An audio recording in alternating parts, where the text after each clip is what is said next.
1 do capítulo 1 de Neemias. Pai, diante de nós está a tua santa, poderosa e maravilhosa palavra.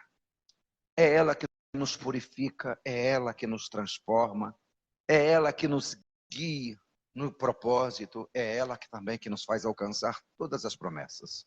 Papai querido, por favor, fala conosco. Nós precisamos tanto ouvir a tua voz. Nós precisamos tanto sair desta manhã, desta casa, desse santuário com uma direção. Então, por favor, em nome de Jesus, ministra aos nossos corações e fala aquilo que o Senhor quer falar. Muda-nos e molda-nos como o Senhor quiser, porque nós somos um barro na mão do oleiro. Nós somos o barro e o Senhor é o oleiro. Tem liberdade para fazer o que o Senhor quiser com as nossas vidas. Em o nome de Jesus, todos digam amém. O Senhor tem liberdade para fazer na sua vida o que Ele quiser? Tem mesmo? Amém. Vamos lá. As palavras de Neemias, filhos de Acalias, no mês de Quisleu, no 20º ano, estando eu na cidade de Suzã, veio Anani, um de meus irmãos, com alguns de Judá. Então eu lhes perguntei pelos judeus que escaparam e que não foram levados para o exílio, e também perguntei a respeito de Jerusalém. E eles me disseram: os restantes que não foram levados para o exílio e se acham lá na província, olha como que eles estão. Eles estão em grandes misérias e desprezo. Os muros de Jerusalém estão derribados, as suas portas foram queimadas. Tendo eu ouvido essas palavras, assentei-me, chorei, lamentei por alguns dias e estive jejuando e orando. Estive orando e jejuando perante ao Deus dos céus. E disse: ah, Senhor Deus dos céus, grande e temível, que guarda a aliança, olha que oração maravilhosa, que guarda a aliança e a misericórdia, para com aqueles que te amam e para aqueles que têm prazer nos teus mandamentos. Estejam, pois, atentos os teus ouvidos e abertos os teus olhos para acudires, para atenderes a oração do teu servo que hoje faço na tua presença. De que forma, gente? De dia e de noite. Não por mim, mas pelos filhos de Israel, os teus servos. E faço confissão pelos pecados dos filhos de Israel, os quais temos cometido contra ti, pois eu e a casa do meu pai, o que tem? Nós erramos, nós falhamos, nós temos pecado. Nós temos procedido de uma forma corrupta contra ti. Não guardamos as tuas palavras e nem os teus estatutos. Também não guardamos os seus juízos e aquilo que nos ordenaste, Moisés, o teu servo. Lembra-te, olha só como é que está escrito aqui. Lembra-te da tua palavra que ordenaste a Moisés, teu servo, dizendo: se transgredires, eu vos espalharei por todo entre os povos. 9. Mas se converterdes a mim e guardardes os meus mandamentos e o cumprires, então ainda que os vossos rejeitados estejam pelas extremidades dos céus, de lá eu vou os ajuntar e trarei para o lugar em que eu tenho escolhido para ali fazer habitar o meu nome. Estes ainda são os teus servos e o teu povo que o Senhor resgatou com teu grande poder e com a tua mão poderosa. Olha para mim fazendo um favor. Quando nós vamos falar de reconstrução, não tem nada melhor do que a reconstrução, vamos colocar material. Que Neemias ele foi levantado para fazer uma reforma, uma reconstrução de Jerusalém, dos muros de Jerusalém, do templo, do lugar físico. E depois vem Esdras para fazer uma reforma espiritual. Mas eu estava analisando aqui, quando eu falei para vocês a respeito de Daniel, capítulo 9, não precisa abrir. Deus vai usar pessoas inconformadas, pessoas que não aceitam. Como que eu tenho um Deus tão grande e vivo uma vida como se acreditasse no diabo? Não, eu sou filho de Deus. Você vai ver, por exemplo, eu falo isso quase todos os cultos, mas é importante para isso entrar no nosso pensamento. Davi não tinha condições físicas nenhuma de enfrentar o que ele enfrentou. Eu não estou falando só do gigante, eu estou falando de ursos e leões também. Mas ele foi o único que se posicionou diante de um homem chamado Golias, 3 metros de altura, guerreiro. Não era só um homem alto, era um guerreiro, um cara experiente. E Davi, quem que ele era? Um cara esforçado, um pastor em excelência. Só que ele se conformou, não da situação tão somente que eles estavam vivendo. Sim, a situação também. Mas ele se conformou, mas como que pode um incircunciso afrontar o exército do Deus vivo? Ele não estava preocupado com a honra dele, mas ele estava preocupado com a honra de Deus. Porque eu e você, em todas as áreas da vida, nós temos que tomar cuidado à maneira que nós vivemos. Eu não estou falando de religiosidade, eu estou falando de conduta de uma forma geral. Sabe por quê? Porque as pessoas veem Deus através das nossas vidas. Por exemplo, eu estou numa academia lá. Você acha que eles não sabem que eu sou pastor? Primeiro que sabe, que lá a maioria das pessoas, inclusive o dono, para quem, ô pastor, ô pastor, ô pastor. Então, como que eles vão enxergar Deus? Através da minha vida. No seu trabalho, não sabe que você serve a Deus? As clientes sabem. No seu trabalho, na guardinha, aquela porção de adolescentes não sabe que você serve a Deus? Sabe. E eles vão ver Deus através de quem? De mim. De nós. Aonde você está, as pessoas estão lendo a Bíblia através da sua vida. Aí as pessoas falam o seguinte: ah, pastor, não olha para mim não, olha para Jesus, tá? E como que elas vão olhar para Jesus se não for através de você e através de mim? Em todos os sentidos. Eu falo até numa conquista, numa cura de um milagre. A gente não está livre de passar por algum tipo de enfermidade, mas o meu comportamento diante da enfermidade não pode ser o mesmo comportamento de uma pessoa que não conhece Jesus e não tem esperança. É aquilo que eu falo para vocês. Eu tenho falado para o Eduardo que a mãezinha dele tem passado uma situação adversa. A nossa irmã Ude, que é um testemunho glorioso, vivo. Nós não precisamos ouvir testemunho de lugar nenhum. Nós temos um dentro de casa. Era para estar morta. Eu tenho certeza que os médicos, quando vão atender ela, vê o prontuário dela, falam: essa mulher não era para estar mais aqui. Não é isso, Célio? Você me falou? Eles falam, quando lê o prontuário dela, mas não era para me estar atendendo ela, não foi isso que você falou? Então nós não precisamos ir longe. Isso quer dizer o quê? Quer dizer que nada e nem ninguém pode impedir o plano de Deus. Mas também não vale a pena viver uma vida sem um propósito. Pior do que a morte é uma vida sem propósito. Essa fala não é minha, é do Miles. Hoje todo mundo fala ela. Hoje a gente vê muito frasezinhas de efeito para, como é que é o negócio do processo, para alcançar o propósito, tem que suportar o processo. As pessoas nem sabem o que estão falando. Nem sabem.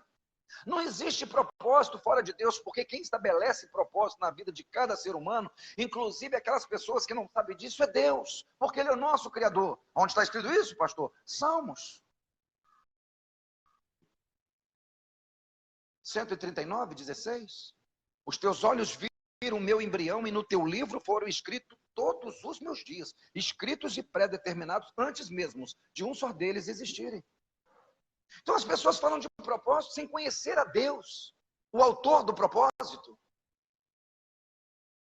Eu não posso viver uma vida por viver. E eu falo diante do Espírito Santo que está aqui com essa Bíblia aberta e com a minha mão direita, que eu sou canhoto, né? Com a minha mão direita sobre ela. Senhor, o dia que o Senhor terminar todo o plano que o Senhor tem por intermédio da minha vida, pode ser com 53, 54 anos, pode me levar embora. Não tem sentido eu viver se não for para cumprir a vontade de Deus. Aqui, ó, a mão em cima da palavra. Eu não tenho medo da morte. Eu tenho medo de não cumprir aquilo que Deus colocou na minha mão para me cumprir.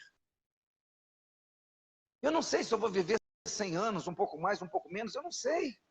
Quando Deus escreveu o meu propósito, Ele falou: Everaldo, você vai viver até tantos anos.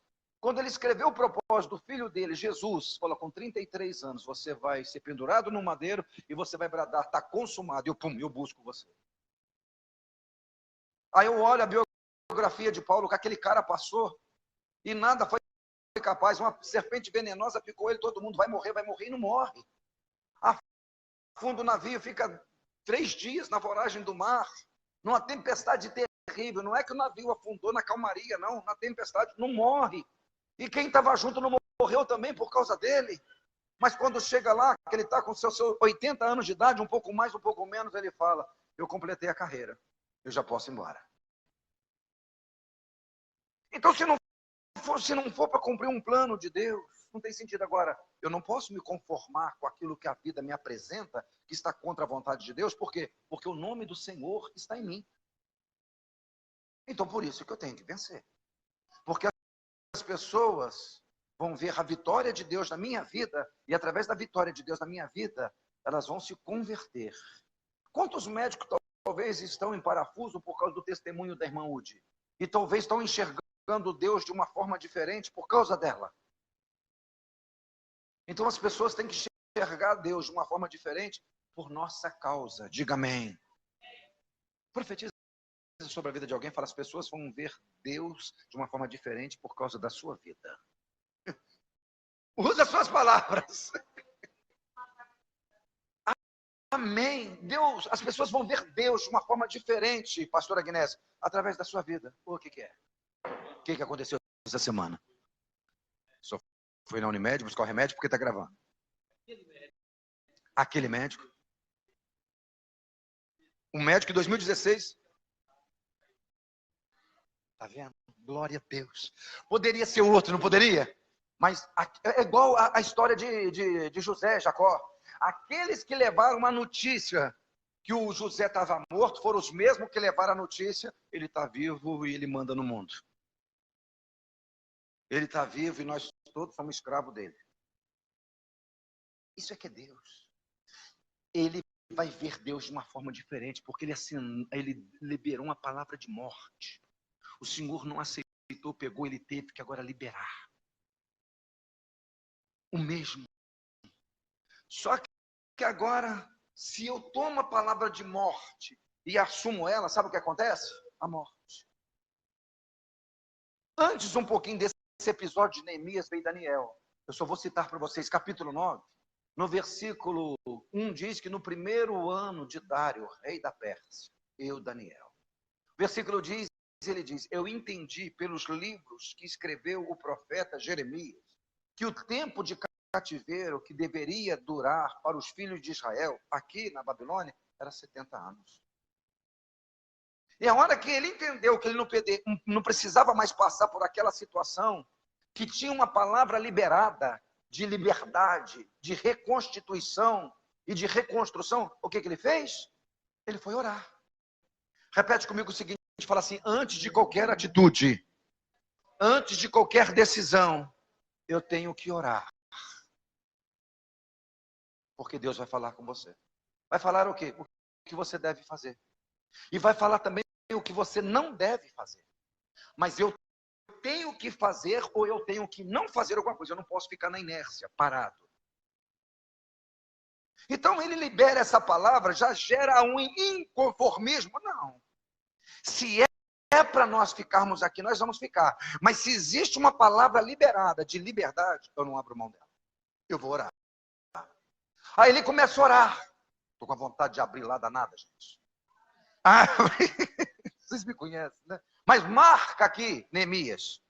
Eu vou até marcar as horas que eu quero ser bem objetivo.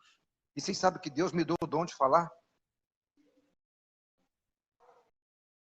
E bastante ainda.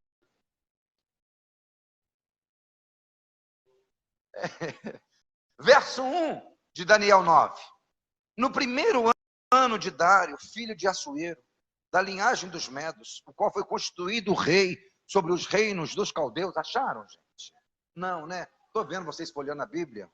Hoje eu tenho que segurar a empolgação. Daniel 9. Tem aí, pode achar, procurar que tem aí na Bíblia. Raquel, você vai ler para nós, fazendo um favor, e eu vou repetir contigo. 9:1.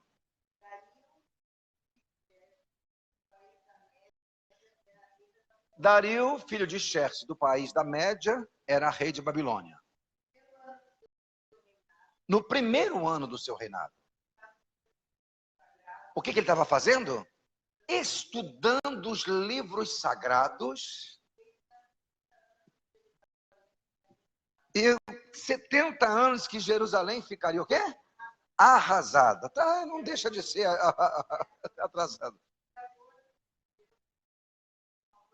De acordo com o que o Senhor Deus tinha falado com o profeta Jeremias. Olha o versículo 3. O que está escrito?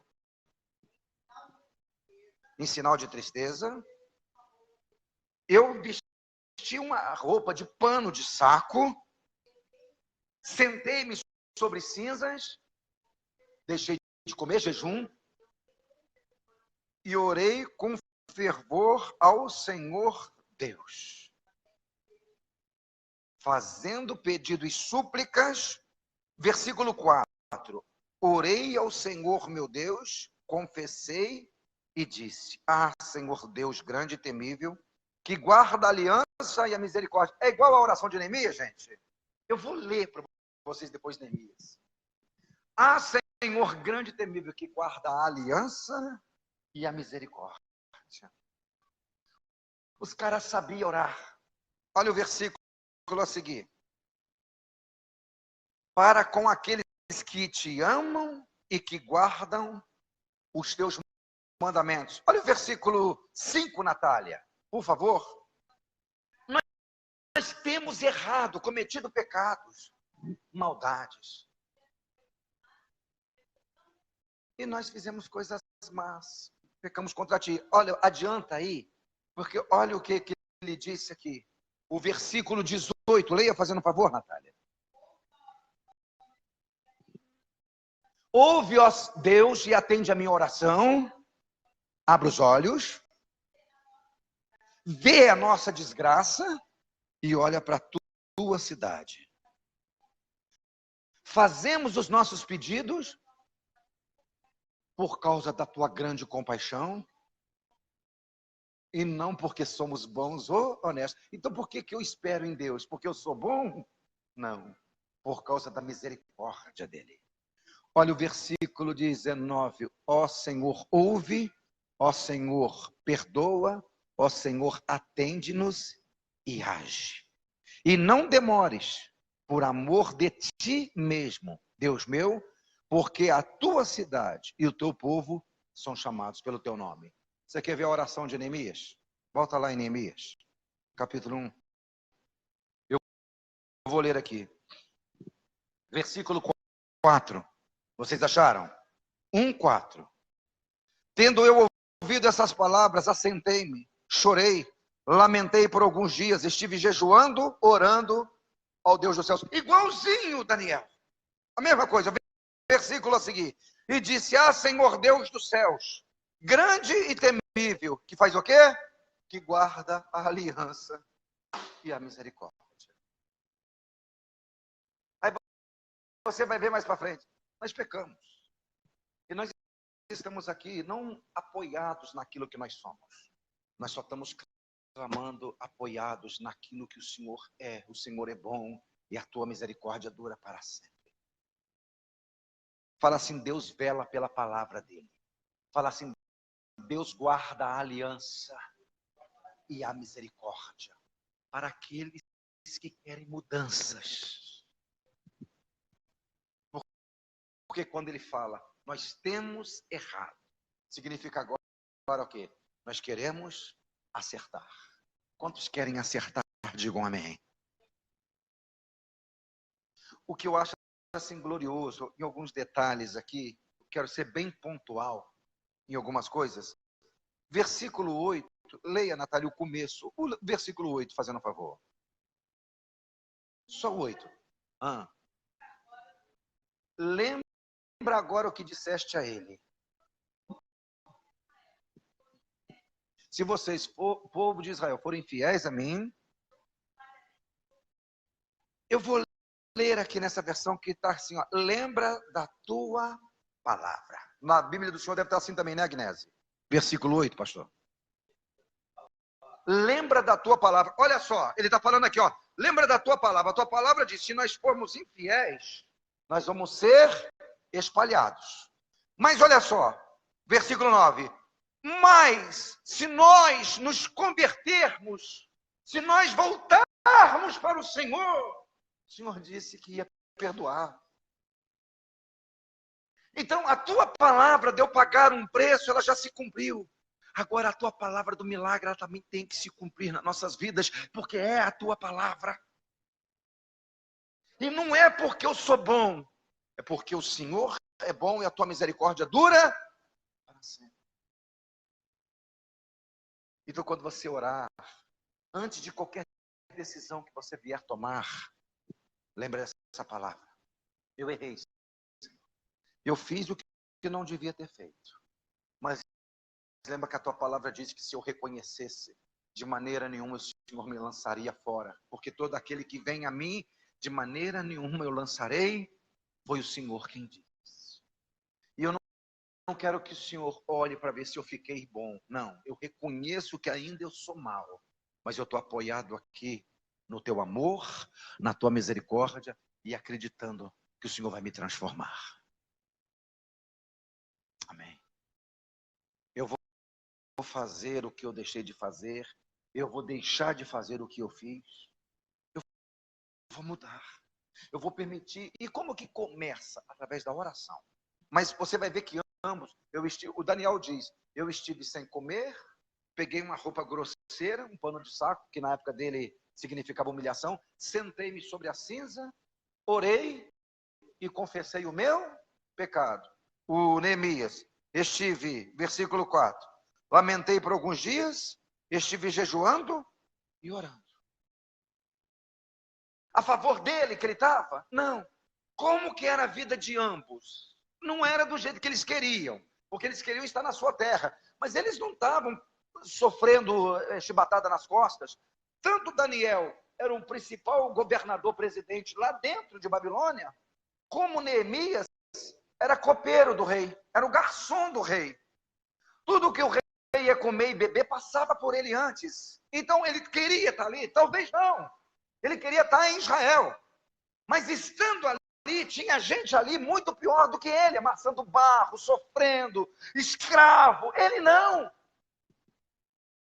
Mas ele está sofrendo, ele está inconformado, não pela vida dele, mas pela vida dos seus semelhantes. Irmãos, é sempre que a gente escuta uma frase interessante na internet. Se o sofrimento no meu irmão não me comove, quem precisa ser transformado e de cura não é ele, sou eu. Meu semelhante. São meus irmãos. Se aquela aflição que o meu irmão está passando, eu não sinto, eu estou precisando de cura. Se a doença do meu irmão não me causa consternação, isso não me faz sentir, então a gente tem que esquecer. O testemunho que eu contei para você da pastora aqui, ela esqueceu que estava doente, debruçou nos pés do pastor que está no terminal de câncer, ela esqueceu dela, lembrou de alguém. A Bíblia diz isso o tempo inteiro. A Escritura Sagrada diz em Jó capítulo 42 que Deus mudou a vida dele, a vida de Jó, quando ele orava pelos seus amigos. Quem que precisava de oração? Humanamente falando, Jó. Mas de fundo, de verdade, quem que precisava de oração? Os amigos, porque Deus falou para os amigos que Jó ia orar por eles. Então, às vezes, quem precisa de oração não é o doente, é aquele que acha que está são. Por quê? Porque não se sensibiliza com mais nada. Só estou correndo atrás do meu. E às vezes do meu lado, pessoas passando necessidade que eu posso ser a resposta, eu não estou nem aí.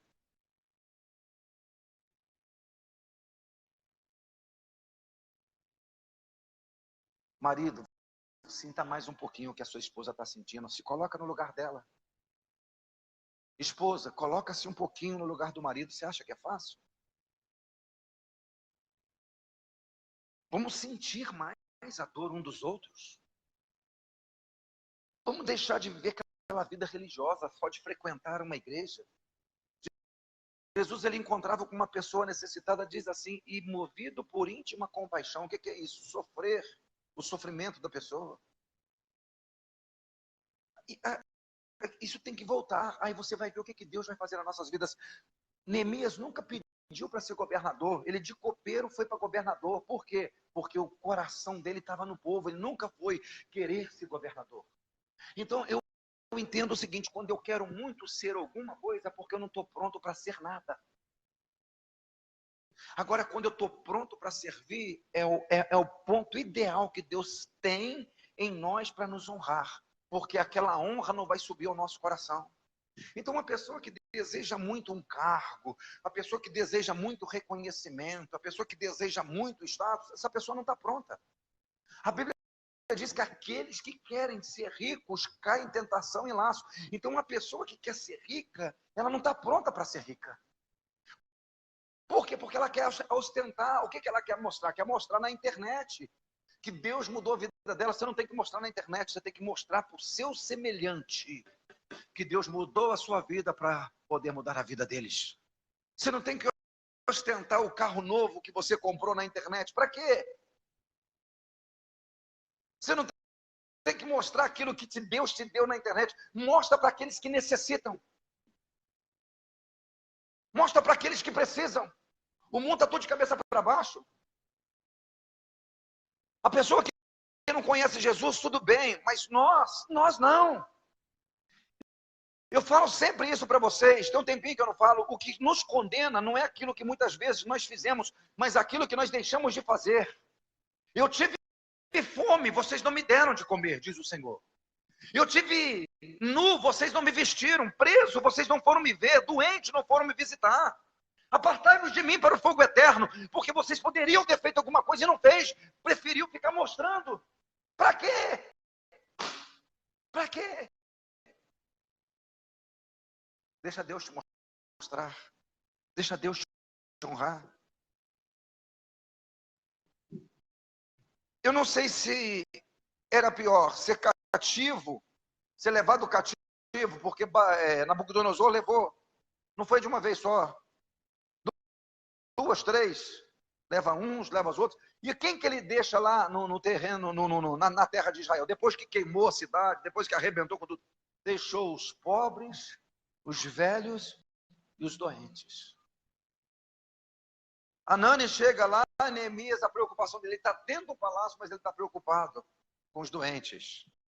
Ele está preocupado com o que ele está sofrendo. E os nossos irmãos que estão lá na província? Aí o Anani fala, aqueles que escaparam do cativeiro estão lá numa grande pobreza e miséria. Jerusalém, totalmente queimado. Os muros destruídos, o templo queimado, e o povo lá está em profunda miséria e desprezados.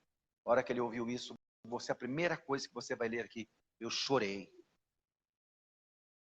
Ele não chorou porque ele saiu do palácio e agora vai amassar barro ou vai fazer um serviço pesado. Não.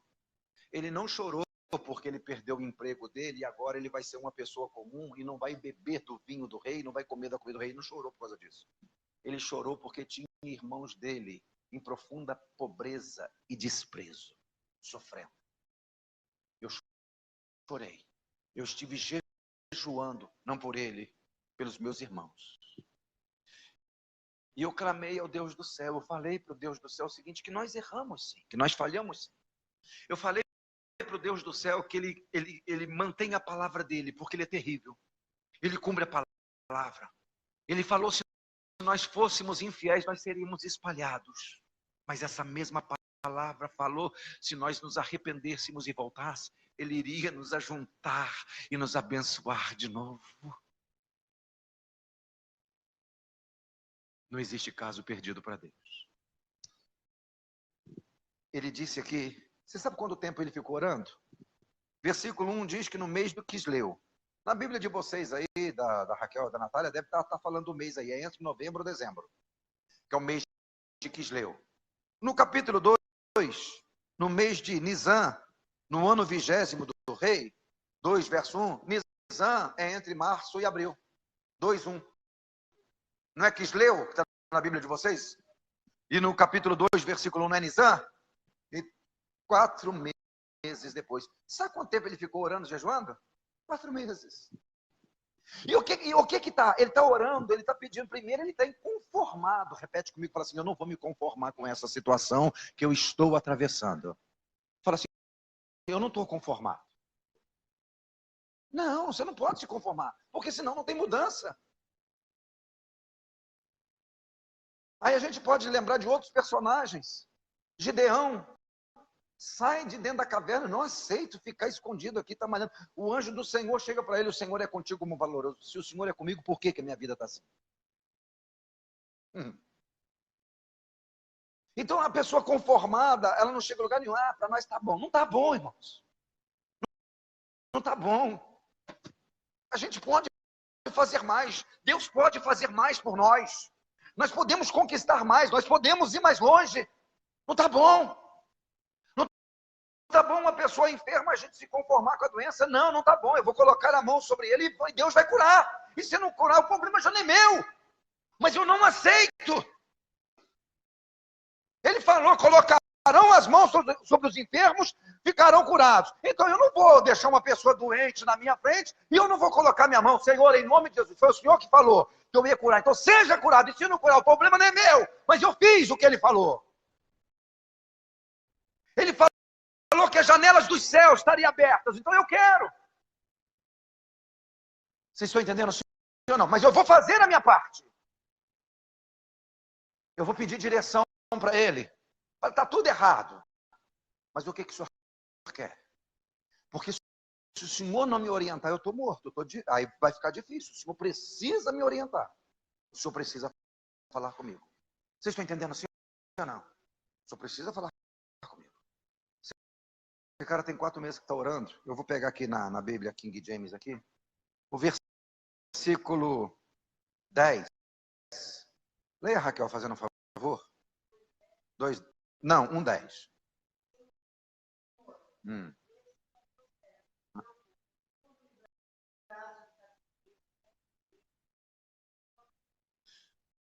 Ó Senhor, estes são teus servos, o teu povo, que o Senhor resgatou com teu poder grande forças. Eu quero ler agora.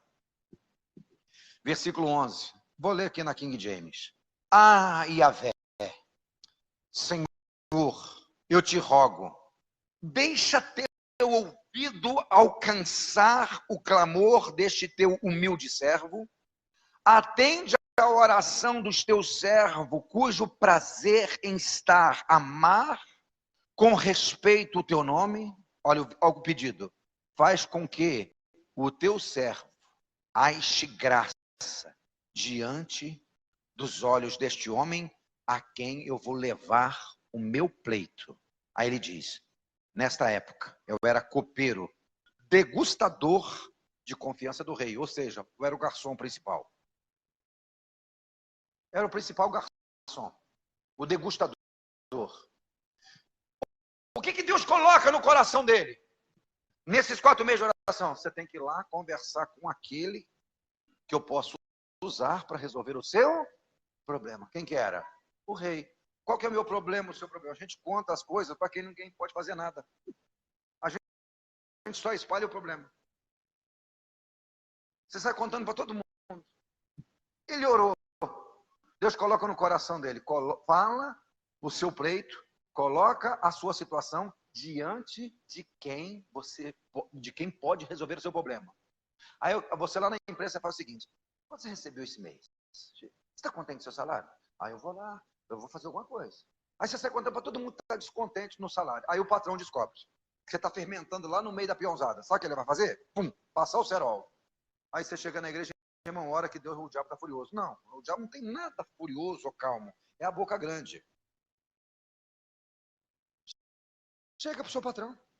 Conversa com ele. Chega para o seu chefe. Você está sendo perseguido para o seu chefe? Pede uma oportunidade para Deus e vai conversar com o chefe do seu chefe. Vai lá. Eu já fiz isso, eu já te contei meu testemunho. Eu arrumei um chefe, irmão, que só a graça de Deus. Todo mundo que entrou comigo recebeu 2, 3 promoções. E só eu que não ia falar com ele. A firma está em crise. Eu falei, tem 200 pessoas aqui dentro. Só está em crise para mim? Eu falei assim para ele. Ele virou a cara para mim e eu estou me lascando.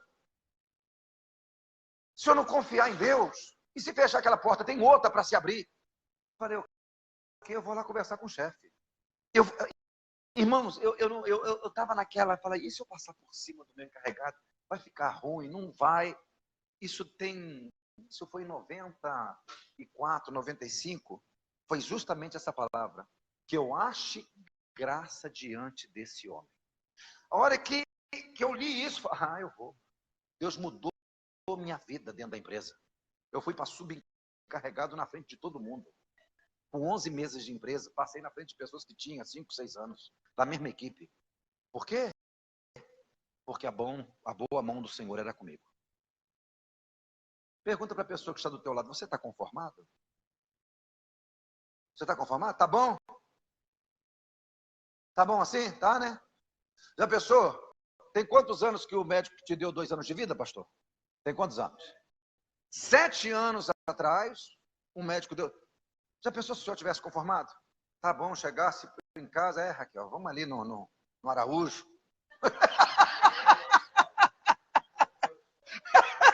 Tem plano funerário? Não, não tem, vamos fazer, porque né, vai ficar mais barato, que daqui a 2 anos eu acho que a carência já foi coberta. Vamos lá escolher um caixão, aí eu entro dentro, você vê se ficou bom. Já pensou? Fala assim, eu não vou me conformar com palavras de derrota. Eu não vou me conformar com palavras de perdas. Eu vou me revoltar. Tem gente que é tão bonitinho, revoltadinho assim. Eu não sei se eu sou diferente. Muito bonitinho, muito fofo essa revolta sua.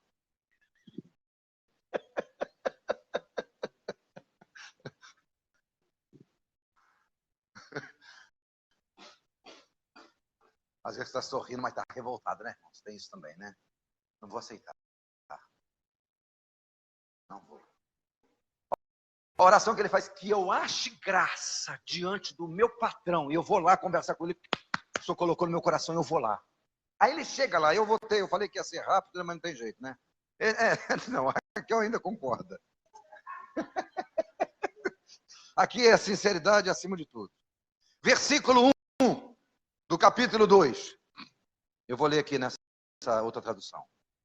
No mês de Nissan, Abib, isto é, entre março e abril, no 20º ano do rei Artaxerxes, na hora de servir-lhe o vinho, levei o rei. Eu nunca antes tinha apresentado com um semblante triste na presença dele. Ele não podia, porque se ele era o degustador, ele não poderia estar doente, abatido. Tinha que estar igual nós, sorrindo. A gente ri até de briga de formiga. Ninguém descobre que a gente está passando por problema. É verdade ou não é? Sim ou não? Por quê? Nós estamos alegres o tempo, não é? Olha, vê se tem alguém feliz do seu lado. Olha lá. Não está nem passando problema. Olha que alegria. Pastor, mas fulano do meu lado aqui não está sorrindo. Você não viu a interior.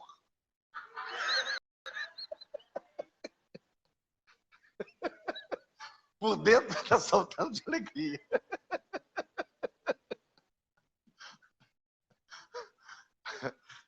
Tem gente que tem mais o interior, né? A beleza interior, né? Por este motivo, diz o versículo 2, ele me indagou, porque o teu rosto está entristecido, ô Neemias. Você não está enfermo.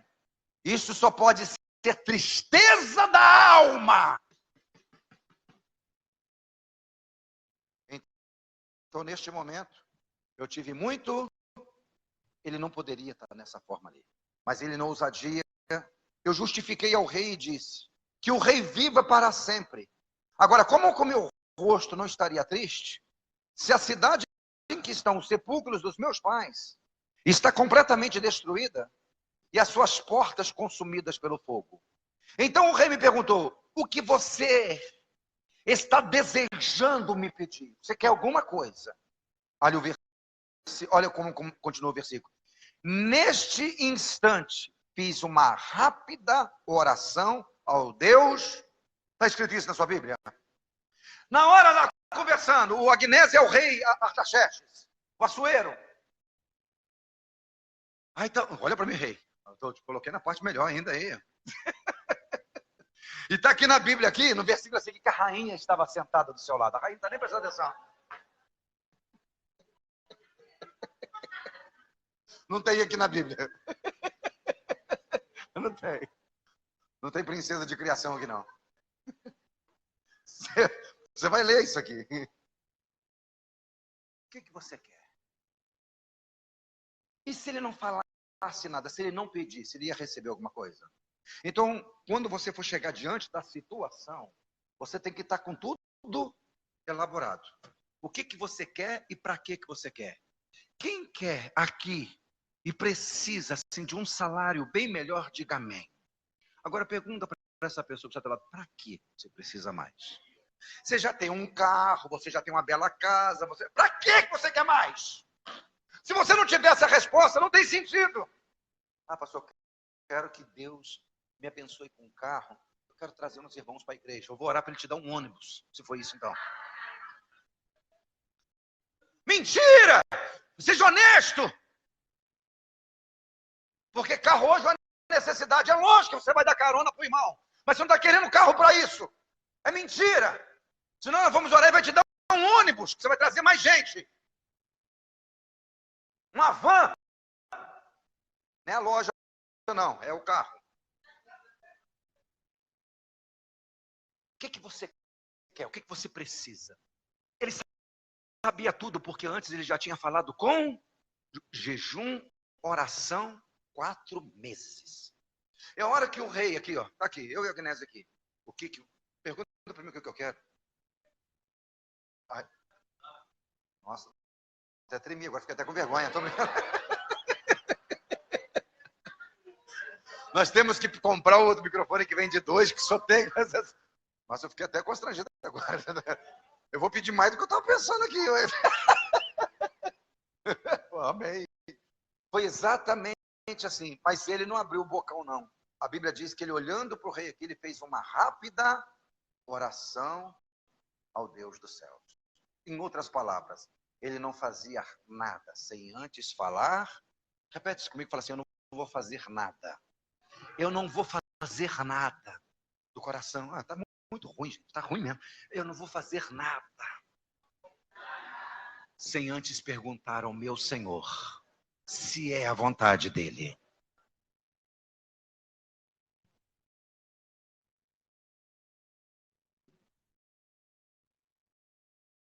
Versículo 5. E eu disse ao rei, se é do agrado do rei, e se teu servo achou graça na tua presença, eu te peço que me envies ajudar as cidades do sepulcro dos meus pais, para fazer o que lá mesmo, gente? Para que eu a reconstrua, retifique.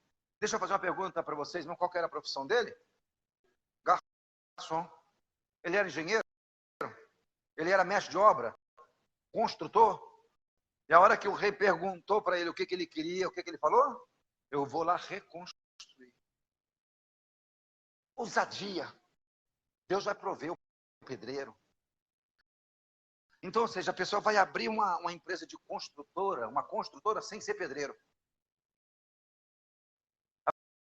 A pessoa vai abrir, igual hoje tem muito, né, esses consultórios médicos, igual, vou fazer propaganda aqui, cartão de todos, esse negócio assim. A pessoa, de repente, não é nem médico e contrata uma porção de médico e prospera. Porque a pessoa não fica vendo a dificuldade, porque se ele olhasse a dificuldade, reconstruir uma casa, para quem não é pedreiro, é fácil. E uma cidade, impossível. Mas aí, o impossível é com Deus. Deus há de prover. Eu quero que o Senhor me envie. Para quê? Eu vou reconstruir a cidade. A cidade, lá estão os muros, está o templo. Eu vou reconstruir. E as pessoas, Deus vai prover. O que você quer? Aí você mira, eu vou abrir esse negócio. O diabo vai te lançar dificuldade na sua mente, mas você vai com fé e vai dar certo. Vou abrir meu próprio negócio, o diabo vai mandar dificuldade, mas Deus vai prover todas as coisas se você achar graça diante dele. Igual o testemunho da pastora. Liga para o médico, ela é médico. Eu estou curada. Não, você não está curado. Não, eu estou curado, não tem mais nada. Mas quem que é o médico? E quem estava dando diagnóstico? É ela. Fala assim, eu vou profetizar. Não, mas igual crente agora de verdade, mas fala, eu vou profetizar. E Deus vai honrar a palavra profética que brotou do meu coração. Você pode dar, aleluia, glórias ao Senhor? Deixa eu ver que horas que é. Eu tenho que terminar já. Falei mais que o homem da cobra. Então o rei, olha o versículo 6. A Raquel vai querer. Leia, Raquel, você vai gostar desse versículo. 6.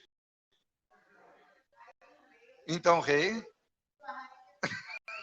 tendo a rainha sentada ao seu lado, concordou com o meu pedido. Quanto tempo você vai ficar lá e quando você vai voltar? Será que ele tinha importância? Era um funcionário em excelência? Era. Fala assim, onde Deus me colocou hoje, eu vou ser o melhor, ou um dos melhores, eu vou ser excelente. O Espírito Santo habita em mim. Então você vai ser modelo, você vai ser referência.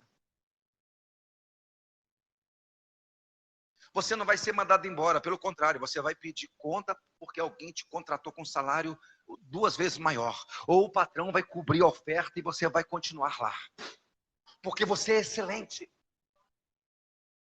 Você não fica, por exemplo, você é uma bênção, você não fica lá no WhatsApp, no celular, no horário de trabalho. Porque você não está lá para ficar em rede social, você está para trabalhar.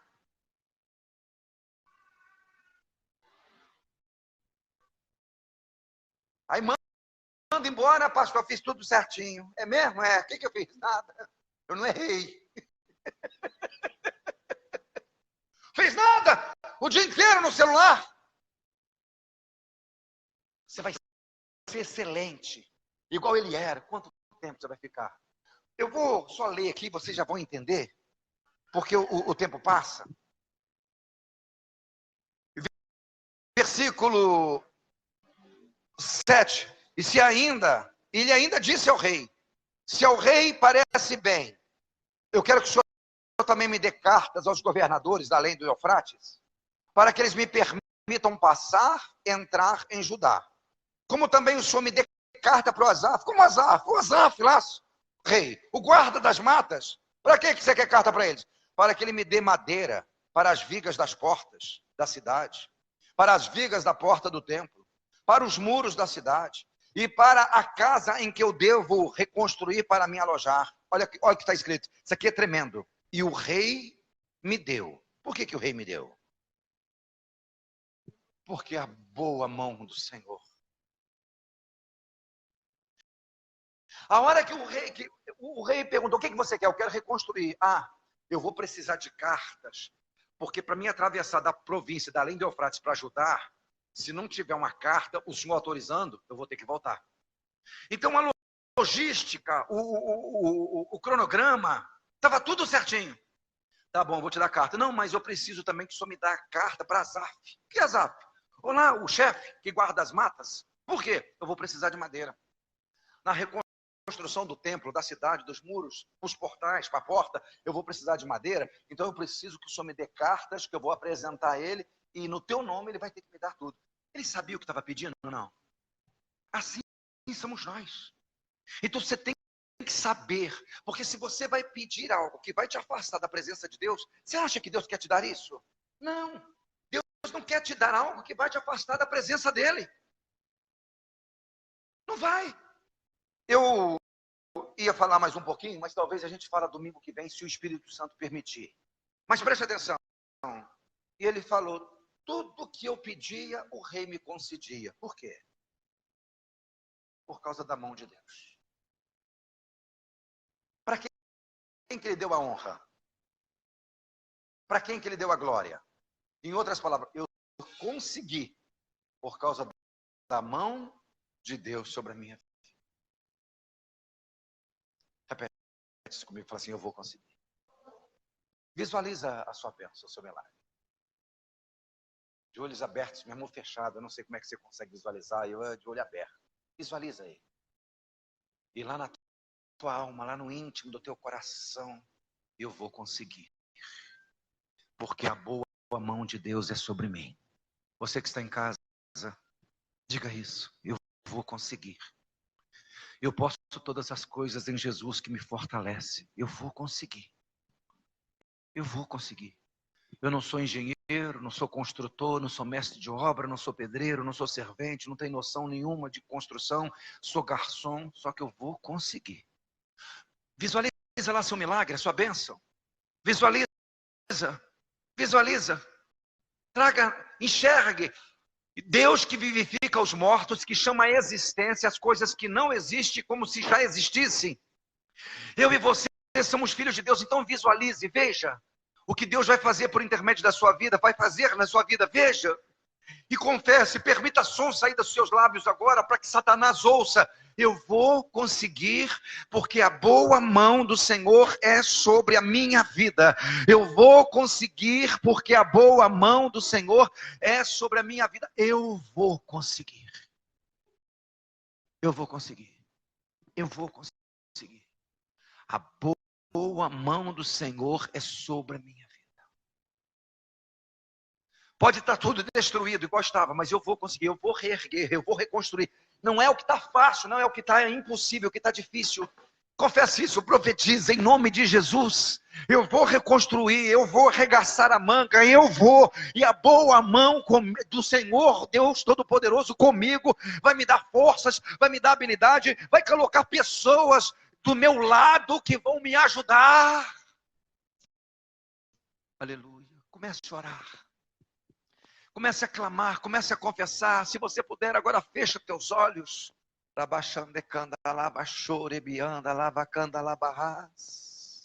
Coloca, ô Tiago, vê se tem essa profetizo que nós cantamos.